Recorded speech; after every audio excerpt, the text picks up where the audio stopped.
ज्योतिष और जीवन में आपका स्वागत है। श्री गुरु चरणों में नमन कर श्री गणेश की वंदना करता हूँ। आज के वीडियो में हम चर्चा करते हैं नवरात्रा के ऊपर। नवरात्रा एक ऐसा विशिष्ट साधना पर्व है जिसमें लगभग सभी सनातन धर्मी अपनी आस्था रखते हैं। किसी न किसी रूप में मातृशक्ति का पूजन करते हैं। कोई स्वयं पूजन करता है, पाठ करता है, तो कोई किसी पंडित जी को बिठा करके अनुष्ठान करवाते हैं। लेकिन अधिकांश व्यक्तियों की आस्था मातृशक्ति के इस महापर्व में देखी जाती है। प्रधान रूप से नवरात्र 4 आते हैं। चैत्र मास के, आश्विन मास के ये प्रत्यक्ष हैं और 2 गुप्त होते हैं, माघ मास शुक्ल पक्ष के और आषाढ़ मास शुक्ल पक्ष के। नवरात्रा, पहला ही प्रश्न हम ये सोचें कि इस 9 दिन का जो साधना काल, इसका नाम नवरात्रा ही क्यों, 9 दिन क्यों नहीं?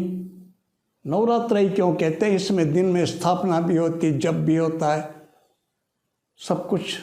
लेकिन कालखंड जो 9 दिन और नवरात्रा, नाम इसका नवरात्रा, सीधा सा इसका कारण, और वो ये दिन और रात्रि में जो भेद है वो भेद यहाँ पर काम कर रहा है। दिन में, दिन उगते ही, जैसे ही हम उठते हैं बिस्तर से, जैसे ही हमारी आंख खुलती है, हमारी चेतना की दौड़ बहिर्मुखी हो जाती है। हमको आज नहा करके, निवृत्त होकर के हमको यहाँ जाना है, वहाँ जाना है, ये करना है, वो करना, सारे काम के प्रपंच शुरू हो जाते हैं सूर्योदय के साथ, हमारे उठने के साथ ही। और रात्रि में क्या होता है? दिन भर के काम से निवृत्त होकर के जब हम बिस्तर पर पहुंचते हैं, हमारी चेतना अंतर्मुखी होती है और उस चेतना के अंतर्मुखी होने के कारण ही हमें निद्रा आती है, नींद आती है। किसी कारण से ये जो चेतना अंतर्मुखी ना हो पाए, कोई उलझन मन में रह जाए, तो हम रात में सो नहीं पाते। और जब रात में सो नहीं पाते तो दूसरा दिन खराब हो जाता है हमारा। इसलिए बोलते हैं कि ये जो रात्रि काल है, जो नींद मिलती है हमको, इसी में हमें ऊर्जा मिलती है, शक्ति मिलती है दूसरे दिन के लिए। इसलिए निद्रा को आवश्यक माना गया। और क्या कहते हैं इसको? शक्ति साधना का पर्व। यह एक तरह का इशारा है, इशारा इस बात का कि ये 9 दिन का जो कालखंड है, जिसमें दिन और रात दोनों शामिल हैं, इन्हें रात्रि के समान व्यतीत करना चाहिए। रात्रि के समान व्यतीत करने का क्या अर्थ है? रात्रि में हमारी चेतना अंतर्मुखी होती है। इन 9 दिनों के कालखंड में भी हमें अपनी चेतना को अंतर्मुखी करना चाहिए, तो जो कुछ पाना चाहते हैं वो पा जाएंगे हम। और सब आज तक यही कहते आए हैं कि बाहर जगत में कुछ है ही नहीं। कुछ पाना है तो अपने अंतर उतरना होगा। अपने अंतर उतरने ही पर ही प्राप्ति हो पाती है। बाहर की दौड़ तो व्यर्थ ही साबित होती है। इसलिए इस कालखंड का नाम नवरात्रा है। आज के इस आपाधापी बड़े जीवन में 9 दिन एकदम बिल्कुल ही कट करके निकालना हर व्यक्ति के लिए मुश्किल है, कठिन है। लेकिन जो समय है हमारी साधना का, हमने घंटा, आधा घंटा, 2 घंटा, 3 घंटा जो भी निश्चित किया है, कम से कम उसे तो हम उस तरह से व्यतीत कर सकते हैं जिसे रात्रि के समान कह सके। अर्थात कम से कम उसमें तो हम ध्यानस्थ हो सकते हैं। कम से कम उस कालखंड में जो घंटे 2 घंटे प्रतिदिन का हमने निर्धारित किया है, उसमें तो सब प्रपंचों से कट के और केवल इष्ट आराधन को दे सकते हैं। यदि हम इतना भी कर लेते हैं तो पर्याप्त हो जाएगा हमें जो कुछ चाहते हैं उसकी प्राप्ति के लिए। इस वीडियो में जो व्यक्ति उपासना करते आए हैं, जिनका क्रम रहा है, उनके लिए भी कुछ बातें उपयोगी सिद्ध हो सकती हैं। और जिन्होंने आज तक कभी की ही नहीं, जो प्रारंभिक स्तर पर हैं, उनके लिए भी उपयोगी हो सकते हैं। उन्हें भी करना चाहिए। हमारे सनातन धर्म की एक सबसे बड़ी विडंबना मैं अपने विचार में जो समझता हूँ वो ये कि आम व्यक्ति जो साधना का क्रम है, पूजा पाठ जिसको कहते हैं, उससे परिचित ही नहीं। और बात आती तो अधिकांश व्यक्ति कह देते हैं यदि कोई युवा अवस्था में, प्रौढ़ा अवस्था में प्रारंभ करता, अभी ये क्या कर रहे हो, अभी कोई उम्र है क्या पूजा पाठ की? वो तो तब बुढ़ापे की बात है, वृद्धावस्था की, तब करेंगे। अभी से कौन सी पूजा पाठ? भूल करते हैं वो। आसान नहीं है साधना का क्रम। साधना करना शारीरिक और मानसिक दोनों सक्षमता चाहता है। जब शरीर अक्षम हो जाएगा तब हम साधना में प्रवृत्त होंगे तो कैसे काम चलेगा? कर ही नहीं पाएंगे। साधना के क्षेत्र से जुड़ने की सबसे जो उत्तम आयु है, प्रैक्टिकल रूप में कुछ करने से, करना ही चाहते हैं, जुड़ना ही चाहते हैं, तो वो है 21 वर्ष, 20 वर्ष। वैसे तो रुझान की जहाँ तक सवाल है, वो तो हम बचपन से ही कर सकते हैं, उसका कोई वो नहीं, उसकी कोई आयु नहीं। लेकिन कुछ करने का, हमें कुछ करना है प्रैक्टिकली, चाहे हम प्राणायाम शुरू करें, कोई मंत्र जाप का नियम लें, किसी स्तोत्र पाठ आदि का नियम बनाएं, कोई साधना का क्रम निर्धारित करें, तो ये 20-21 वर्ष की उम्र में प्रारंभ हो ही जाना चाहिए। जीवन का जो श्रेष्ठतम है वो हम संसार को दें, और जब जीवन का कुछ भी काम का न जो व्यर्थ सा बचे शरीर का वो भाग, जीवन का वो भाग, वो परमात्मा को दें। इसे कैसे उचित कहा जा सकता है?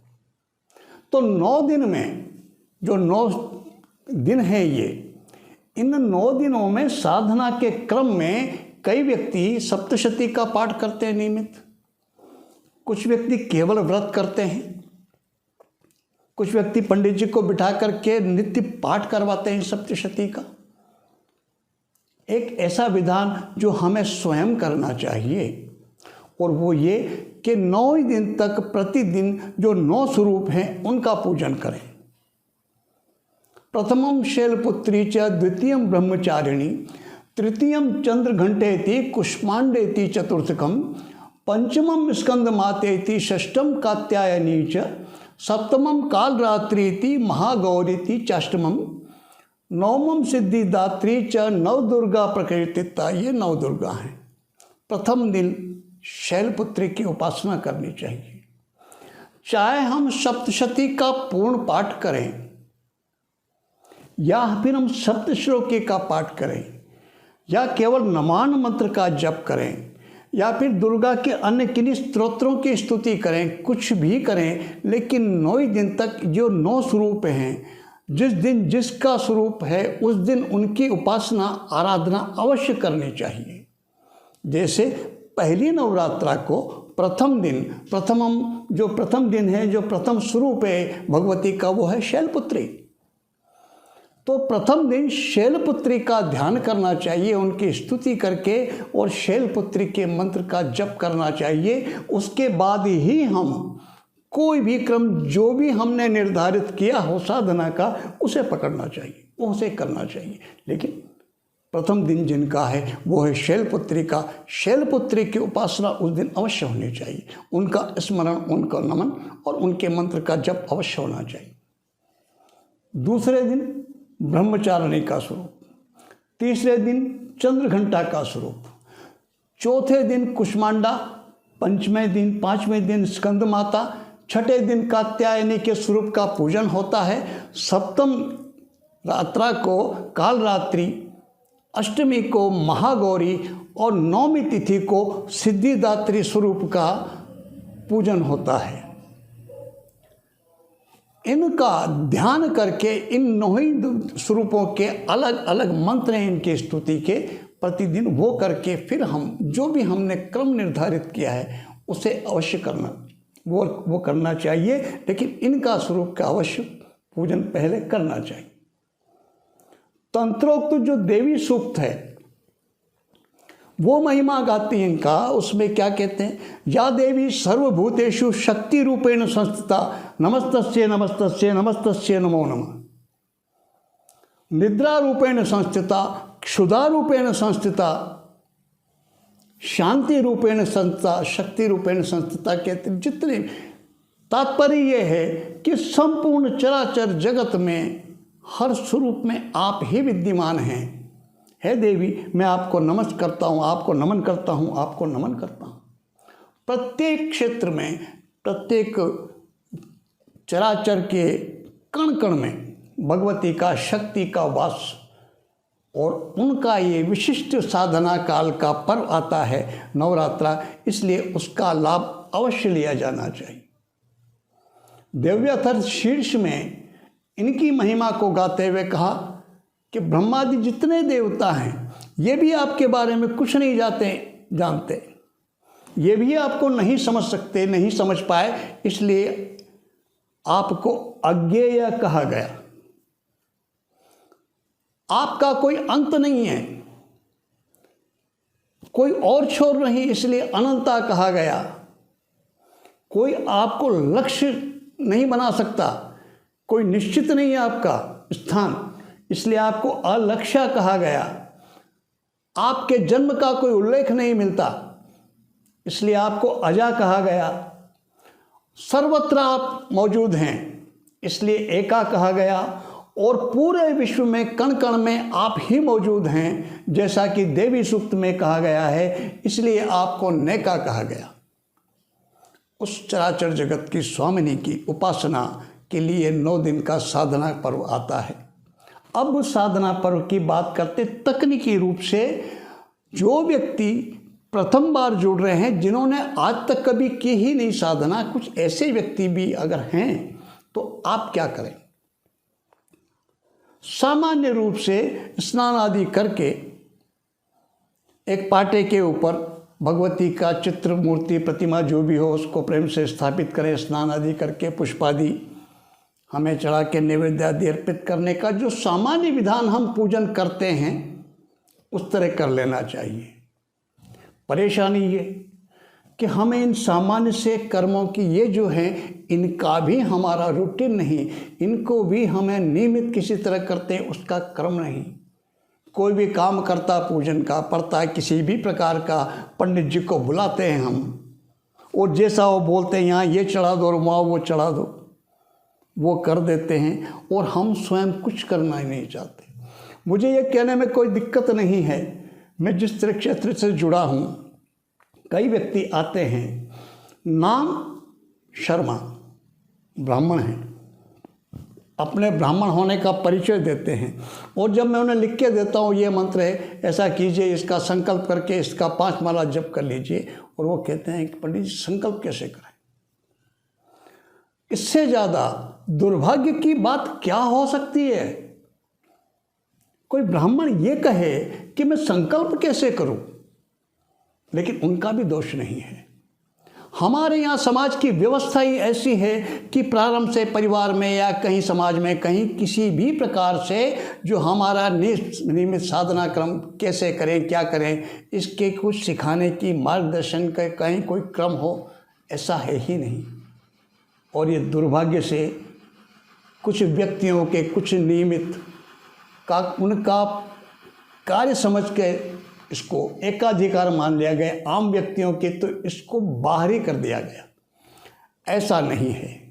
यदि हमें हमारे सनातन धर्म की, हिंदू धर्म की, हमारी संस्कृति की रक्षा करनी है तो आम व्यक्ति को इन सब को समझना पड़ेगा, इन्हें स्वयं को इनसे जुड़ना पड़ेगा, और समझने का प्रयास करें तो कुछ भी असंभव नहीं, बहुत आसानी से, सहजता से सब कुछ समझ में आएगा। प्रारंभ में गुरु स्मरण करना चाहिए, फिर गणपति को नमन करना चाहिए। आप कुछ नहीं कर सकते, श्री गणेशाय नमः बोल करके गणपति भगवान को नमन कर लीजिए। दूसरे नंबर पर प्रथम सबसे पहले गुरु को ओम श्री गुरुवे नमः बोलकर गुरु का नमन कर लीजिए। दूसरे स्थान पर श्री भगवान गणपति का स्मरण का उनको नमन कर लीजिए। तीसरे नंबर पर फिर हम जब दुर्गा की उपासना करने जा रहे हैं तो हमें एक बात का अवश्य ध्यान rखना चाहिए कि शक्ति की उपासना में सबसे पहले उनकी कृपा प्राप्ति के लिए उनके पति का स्मरण किया जाना बहुत ज़रूरी है। इसलिए चाहे नमः शिवाय या नमः शिवाय की एक माला करें या केवल नमः शिवाय बोल करके भगवान शिव को नमन कर लें और उसके बाद फिर दुर्गा की उपासना करें। अगर अभी तक हमने नहीं किया प्रारंभ ही है तो प्रारंभ करें, दुर्गा चालीसा से प्रारंभ कर लें। बहुत सरल सी हिंदी भाषा में है, 5 मिनट कुल उसमें लगते हैं। नवरात्रा प्रतिदिन 9 पाठ का क्रम लिया जा सकता है। 9 दिन 9 पाठ प्रतिदिन नवरात्रा के करने के बाद फिर बटुक भैरव, ओम श्री बटुक भैरवाय नमः, इसको 5-7 बार 21 बार अवश्य जप कर लेना चाहिए। ये रूटीन का प्रतिदिन का नवरात्रा का क्रम रखें। अभी कुछ मैंने शाबर मंत्रों के कुछ प्रयोग जो जनोपयोगी हैं। शाबर मंत्रों में देखा जाए तो जो सिद्ध काल है, दीपावली की रात्रि है, होली की रात्रि है, शिवरात्रि है, ग्रहण काल है, ये एक निश्चित कम समय में ही उन मंत्रों को चैतन्य और जागृत कर देते हैं। लेकिन किसी भी कारण से कोई होली की रात्रि में ना कर पाए हों और करना चाहते हों तो नवरात्रा भी उनके लिए प्रशस्त किए जा सकते हैं। लेकिन नवरात्रा में 9 ही दिन तक कम से कम 5 माला या 11 माला प्रतिदिन उस मंत्र का जप करना होगा। शाबर मंत्रों में विधान वही रहेगा। पहले शाबर सुमेरु की 1 माला करने के बाद जिस मंत्र को हम चैतन्य करना चाहते हैं उसकी 5, 7 या 11 माला प्रतिदिन नवरात्रा में जप कर लीजिए, वो मंत्र चैतन्य हो जाएगा। फिर उसके बाद उस मंत्र का प्रयोग कीजिए जैसा आप चाहते हैं, आपके मनोनुकूल वो मंत्र कार्य साधक बनेगा। तो नवरात्रा की साधना के क्रम में हमको चाहिए कि हम स्वयं जुड़ें। कहीं से तो प्रारंभ करना होगा। आज तक हमने नहीं किया, कोई बात नहीं, ये नवरात्रा आने वाले हैं, जुड़ जाइए इससे। यदि हम धर्म से जुड़ना चाहते हैं, हमारी सनातन संस्कृति को जीवित रखना चाहते हैं तो हमें जुड़ना ही चाहिए, स्वयं कुछ करना चाहिए। हम कुछ करवाते हैं, दान पुण्य आदि निकल जाता है उस बहाने से, वो सब ठीक, लेकिन स्वयं को भी हमको जानकारी होनी चाहिए। जब तक हमको स्वयं को जानकारी नहीं होगी, हमारी संस्कृति की हम रक्षा नहीं कर पाएंगे। भगवती आप सब पर कृपा करें। इसी प्रार्थना के साथ मुझसे जुड़ने के लिए मैं आपका आभार व्यक्त करता हूँ। नमस्कार।